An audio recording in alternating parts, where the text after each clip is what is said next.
O Egito vivia tempos sombrios. Os israelitas, escravizados por gerações, cresciam em número e força. Temendo uma revolta, o faraó decretou que todo menino hebreu deveria ser jogado no rio Nilo ao nascer. Era uma ordem cruel, mas em meio à escuridão, Deus estava preparando um libertador. Foi nesse cenário que Moisés nasceu. Sua mãe, Joquebede, o escondeu por 3 meses, mas sabia que não poderia protegê-lo por mais tempo. Em um ato de fé, ela colocou o bebê em um cesto de junco impermeabilizado e o deixou à deriva no rio Nilo. A irmã de Moisés, Miriam, seguiu de longe, observando com o coração cheio de esperança e temor.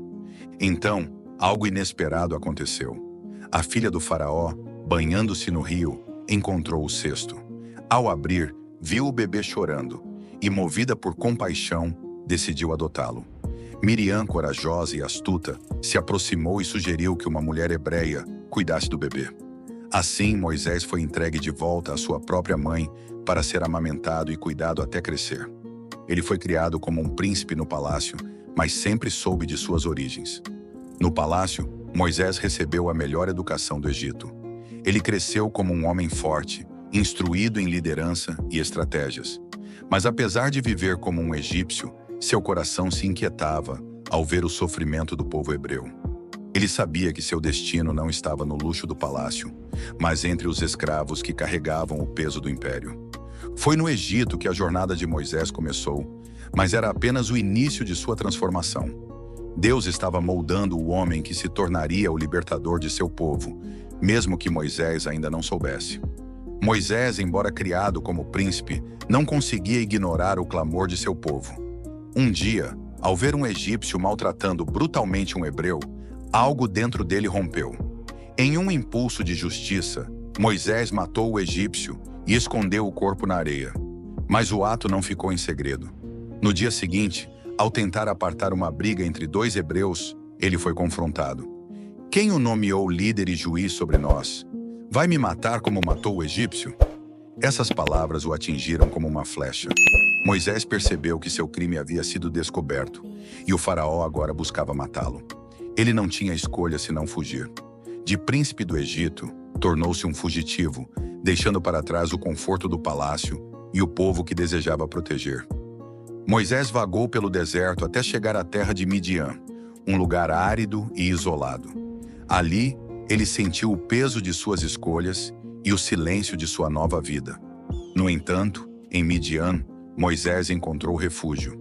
Ele foi recebido por Jetro, sacerdote daquela terra, e casou-se com sua filha Zípora.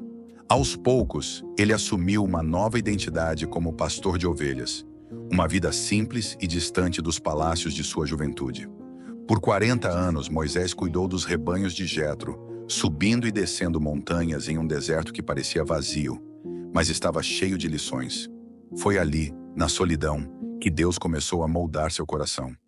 O deserto não era um lugar de abandono, mas de preparação. Moisés estava sendo transformado, aprendendo paciência, humildade e dependência. Embora ele talvez acreditasse que sua vida estava resolvida ali, Deus tinha outros planos. Um novo capítulo estava prestes a começar. No silêncio do deserto, o chamado de Deus ecoaria, mudando para sempre a história de Moisés e do mundo. O deserto era vasto, silencioso e aparentemente sem surpresas. Mas naquele dia, tudo mudaria. Enquanto Moisés conduzia as ovelhas de Jetro no Monte Horebe, ele percebeu algo extraordinário. Uma sarça ardendo em chamas.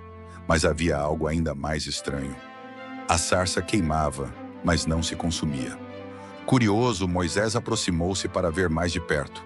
E então, de dentro da chama, veio uma voz que fez seu coração parar. Moisés, Moisés! Ele respondeu, aqui estou. A voz continuou, não se aproxime, tire as sandálias dos pés, pois o lugar em que você está é terra santa. Moisés, tomado pelo medo e reverência, cobriu o rosto, pois sabia que estava na presença do Deus vivo. Foi nesse momento que Deus revelou seu plano. Ele disse, eu tenho visto a aflição do meu povo no Egito. Tenho ouvido seu clamor por causa dos seus opressores e sei quanto estão sofrendo. Por isso, desci para libertá-los. As palavras eram poderosas, cheias de promessa e propósito. Moisés estava diante de algo maior do que poderia imaginar. Mas o que veio em seguida foi ainda mais inesperado. Deus declarou: "Eu o enviarei ao faraó para tirar o meu povo do Egito." Moisés ficou em choque. Ele, um homem que fugira de sua própria identidade, agora era chamado para voltar ao lugar de onde havia fugido e confrontar o faraó. Moisés hesitou. "Quem sou eu para ir ao faraó e tirar os israelitas do Egito?" Mas Deus respondeu com firmeza e graça: "Eu estarei com você." Ele deu a Moisés um sinal.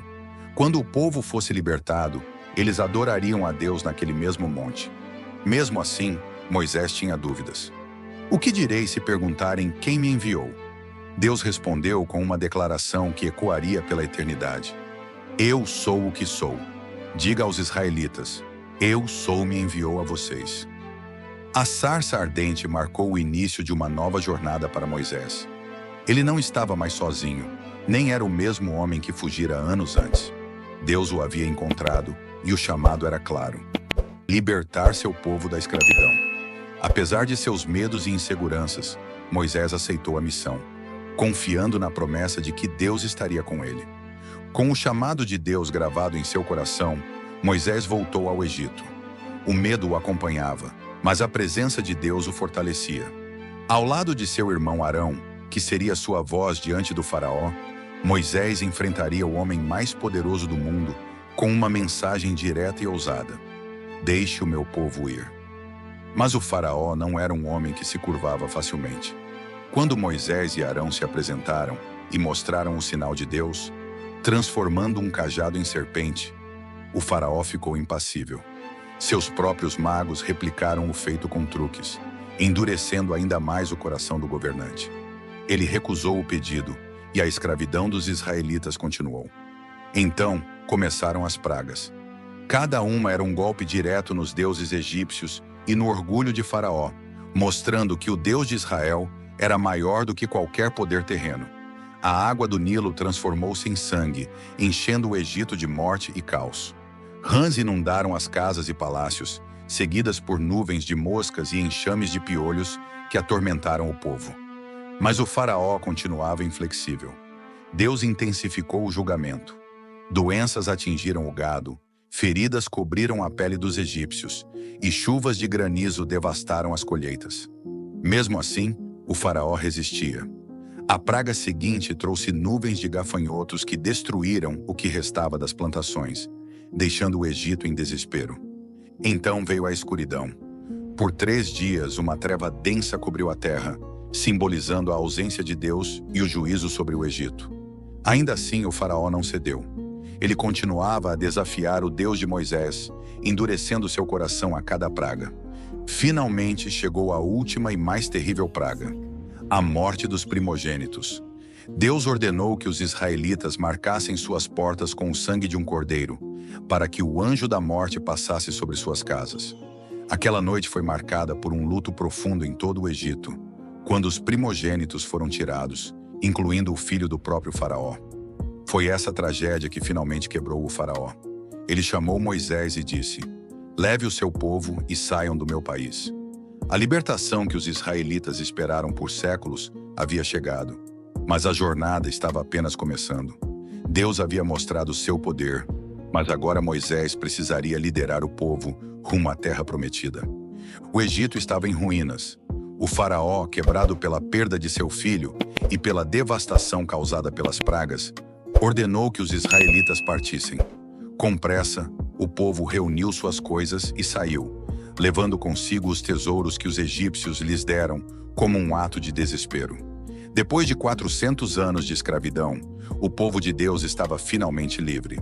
Moisés liderava a multidão, guiado pela promessa de Deus. Mas a libertação logo foi ameaçada. O faraó, tomado pela fúria e pelo orgulho ferido, mudou de ideia. Ele reuniu seu exército, com carros e cavalos, e partiu em perseguição aos israelitas. Para o povo de Deus, a alegria da liberdade foi substituída pelo terror quando viram a poeira do exército egípcio se aproximando. À frente deles estava o Mar Vermelho, uma barreira intransponível. Atrás, o exército de Faraó se aproximava rapidamente. Em pânico, os israelitas clamaram a Moisés: Por que nos trouxe aqui para morrer no deserto? Era melhor termos ficado no Egito como escravos. Moisés, porém, permaneceu firme. Ele disse ao povo: Não tenham medo. Fiquem firmes e vejam o livramento que o Senhor lhes trará hoje. Os egípcios que vocês estão vendo nunca mais verão. O Senhor lutará por vocês. Somente acalmem-se. E então Deus falou a Moisés: Levante o seu cajado, estenda a mão sobre o mar e divida as águas.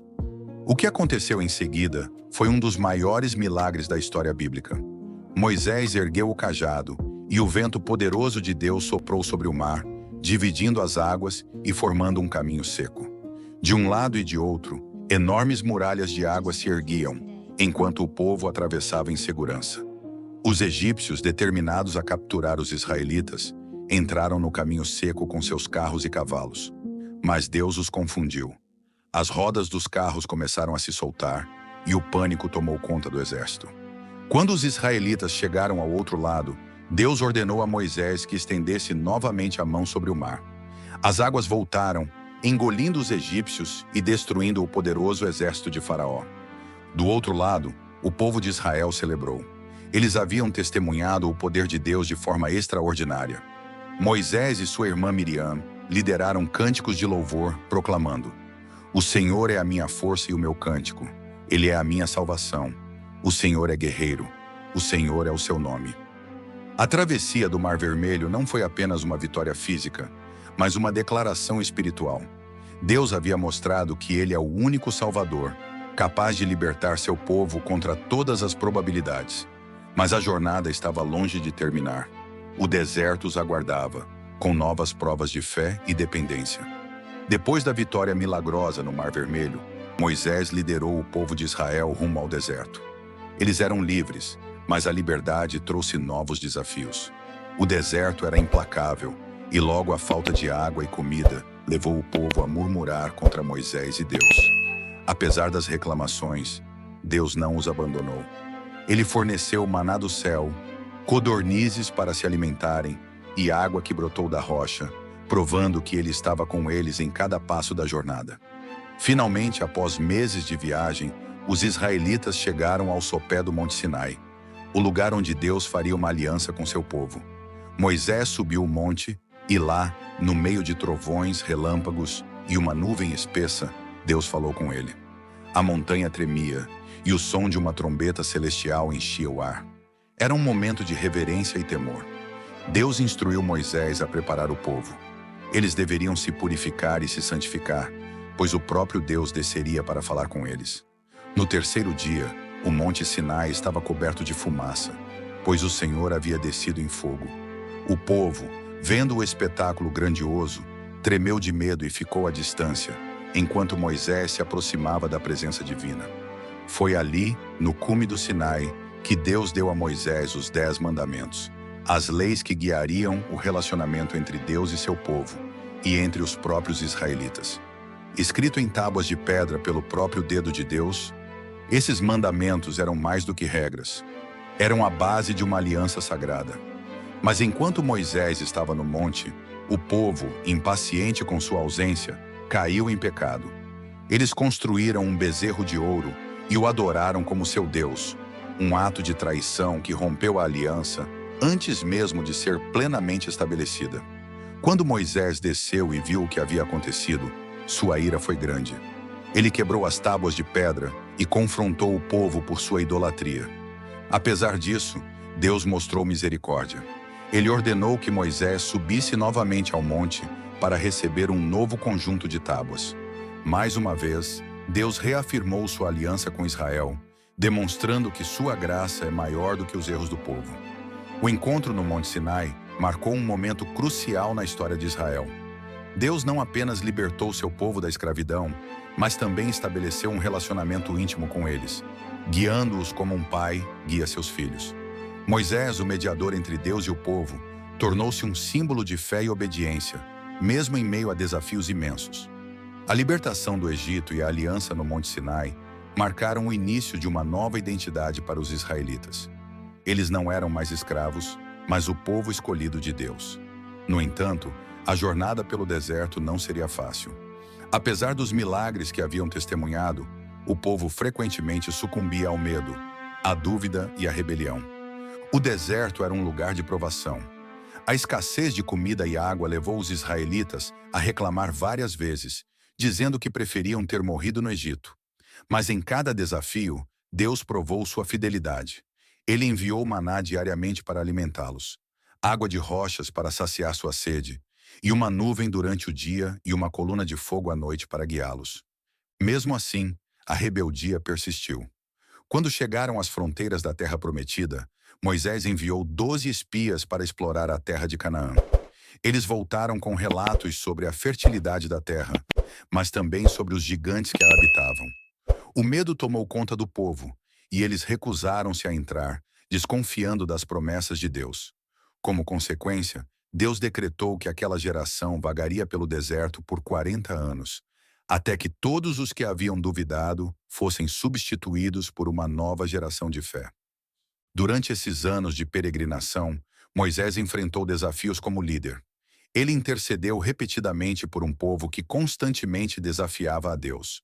Quando Corá e outros líderes se rebelaram contra sua autoridade, Deus interveio de maneira dramática, fazendo a terra abrir e engolir os rebeldes. Em outro momento, Moisés, frustrado pelas queixas do povo, golpeou uma rocha para tirar a água em vez de falar com ela, como Deus havia ordenado. Por causa disso, Deus informou a Moisés que ele não entraria na terra prometida. Mesmo assim, Moisés continuou a guiar o povo com coragem e fidelidade. Ele ensinou as leis de Deus, ajudou a estabelecer a estrutura da sociedade israelita e lembrou constantemente ao povo da promessa divina. Finalmente, a nova geração estava pronta para entrar na terra prometida. Do topo do Monte Nebo, Moisés olhou para a terra que Deus havia prometido a Abraão, Isaque e Jacó. Ele sabia que sua missão estava completa. Com palavras de encorajamento e bênçãos, Moisés entregou a liderança a Josué, o homem que guiaria Israel na próxima fase de sua jornada. A história de Moisés termina com uma mensagem poderosa. A fidelidade de Deus nunca falha, mesmo quando enfrentamos nossos próprios limites e fraquezas. Ele é capaz de usar pessoas imperfeitas para realizar seus planos perfeitos. Moisés não entrou na Terra Prometida, mas seu legado ecoa até hoje como o líder que respondeu ao chamado de Deus e libertou seu povo.